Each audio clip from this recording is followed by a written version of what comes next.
Bonjour mes anges, donc me revoici avec les énergies de la semaine. Donc pour la semaine donc, du 16 au 22 mars. Après je vais vous faire une petite présentation de mes oracles.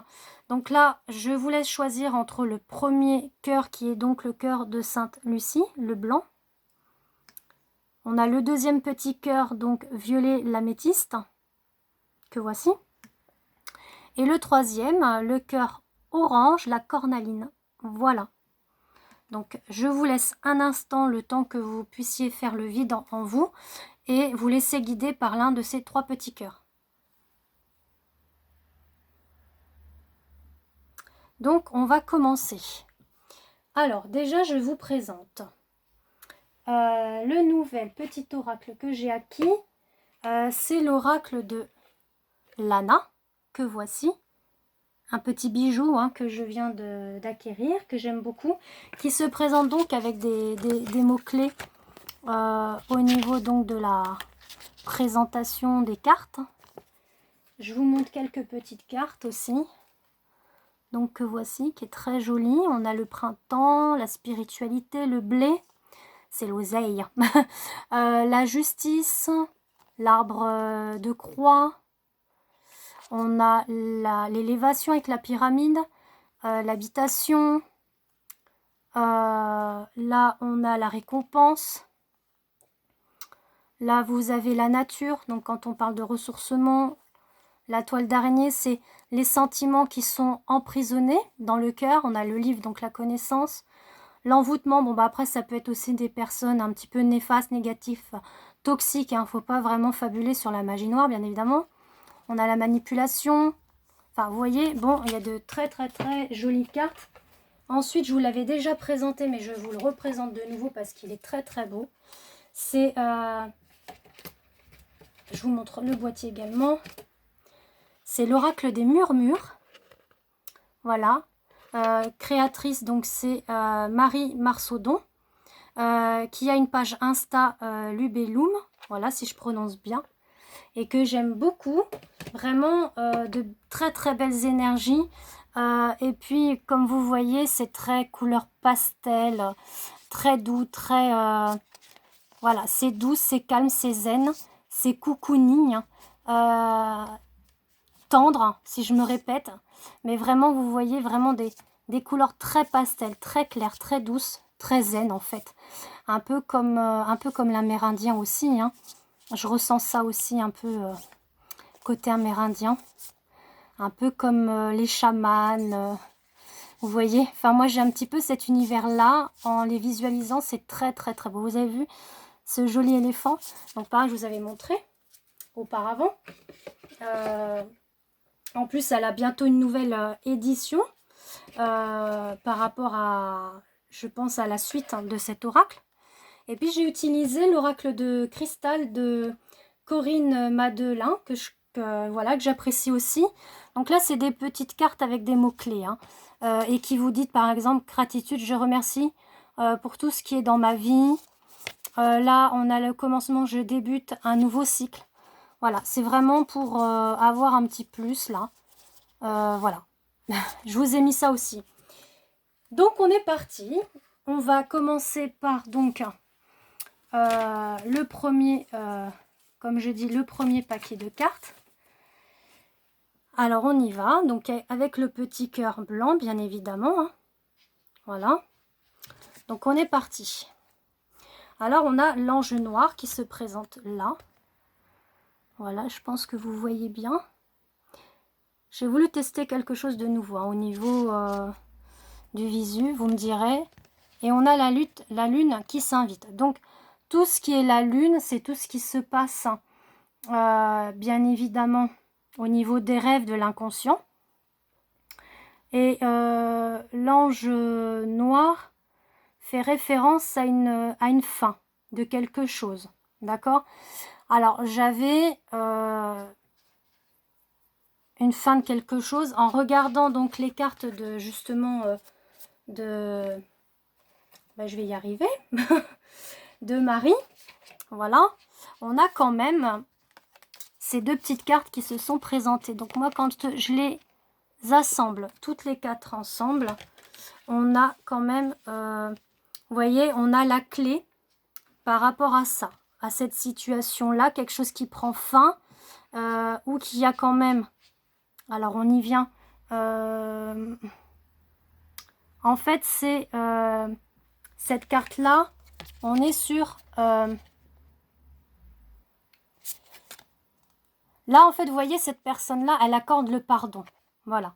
Elle accorde le pardon, la réconciliation, elle essaye de refaire confiance. Donc c'est mettre fin à cette situation-là. Si vous avez rencontré une situation où c'est assez dur et que vous n'avez pas trop eu la clé par rapport à ça, que c'était très dur, là on est en train de vous dire que c'est quelque chose qui prend fin et qui annonce quelque chose de nouveau.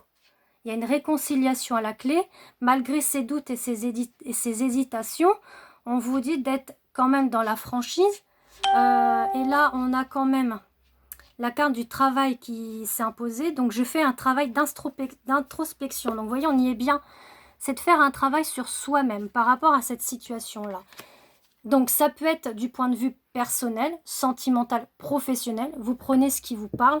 Mais on a une situation où il y a une période un petit peu, voilà, je fais comme ça, de crise, mais on a quand même une fin, quelque chose que vous aimerez quand même inconsciemment, qu'on dit, que vous voulez inconsciemment que ça change. Et là, on dit que ça va changer, d'accord? Donc, on a vraiment quelque chose de positif quand même, hein, vous voyez? Donc, c'est quand même beau, hein? Ensuite, pour le deuxième. Alors, le deuxième, c'était le petit cœur violet, l'améthyste. Voilà, donc pareil, je reprends. Alors là, on a vraiment quelque chose qui tourne. On a la roue qui tourne. C'est comme s'il y avait quelque chose qui n'allait pas, mais on voit que la roue, elle tourne. Que ce soit de l'abondance matérielle, financière ou autre, ou même amour, on dit que vous allez y jouer avec votre intuition. D'accord? Vous allez avoir l'intuition que quelque chose change, bien évidemment. Et donc, on a, vous voyez, avec cette carte-là, on a quand même les finances. Voilà, donc vous voyez, quand on dit que la roue elle tourne, ça fait 2 fois un petit peu la même... Quelque chose, comment dire, c'est pas obligatoirement que ça soit financier. Ça peut être aussi une richesse intérieure. Moi, je le vois plus comme ça. Une richesse intérieure, surtout que là, on a la position du yoga, d'où on est en train de s'ancrer, retrouver un équilibre, une stabilité, une richesse intérieure. Vous voyez, moi, je vois plus une richesse intérieure. Une abondance intérieure et sachant que vous faites appel à votre intuition, c'est comme si vous étiez en train de vous dire, oui, finalement, il faut vraiment que là, je fasse un travail sur moi-même, que je puisse me réancrer, me rééquilibrer, retrouver ma richesse, ma propre richesse intérieure. Et on vous dit succès sur ce, on va dire, sur ce travail d'introspection. Moi, je le vois comme ça. Je réussis tout ce que je fais. Voilà ce que vous devez vous dire. En fait, là, vous êtes en train de refaire un travail sur vous en étant dans l'ancrage, dans la stabilité. Alors, ça peut être aussi dans le point de vue financier aussi. Hein, ça peut. Hein. Si vous avez des petits soucis, là, on dit qu'il va y avoir un ancrage bientôt qui va se faire, même au niveau apport financier. D'accord? D'où il y a le succès. Ça peut découler par rapport à un travail que vous avez attendu. Et du coup, ça va vous apporter une sérénité, une stabilité et un équilibre. Voilà, il faut le prendre aussi dans ce sens-là. D'accord? Ça peut être de point de vue spirituel, voire matériel. D'accord? Prenez ce qui vous parle, hein, bien évidemment, parce que c'est une guidance générale, hein, comme je le dis. Hein. D'accord? Ensuite, avec la cornaline, donc le petit cœur orange, on y va aussi. Hein. Alors, on a quelque chose de ruiner. Alors, dans le sens où il y a eu une destruction sur quelque chose, une situation. Là, quand on parle d'émotion, ça peut toucher effectivement une relation sentimentale. Après, ça peut être familial aussi. D'accord, parents ou enfants, peu importe. Mais il y a eu une destruction. Mais on voit qu'il y a de la lumière derrière et il y a une reconstruction. D'accord? Là, on dit que il y a eu des émotions cachées aussi sur cette carte. Hein. Donc ça parle bien au niveau sentimental aussi, hein, beaucoup. D'accord? Des choses qui n'ont pas encore été dites vont être dévoilées. Voilà, c'est un peu ça, on fait tomber les masques. Hein. Vous voyez, on fait tomber les masques. Et là, on dit effectivement que la destruction, derrière la destruction, il y a la lumière qui est là. Ensuite, avec l'oracle des murmures, on a l'automne qui s'est invité.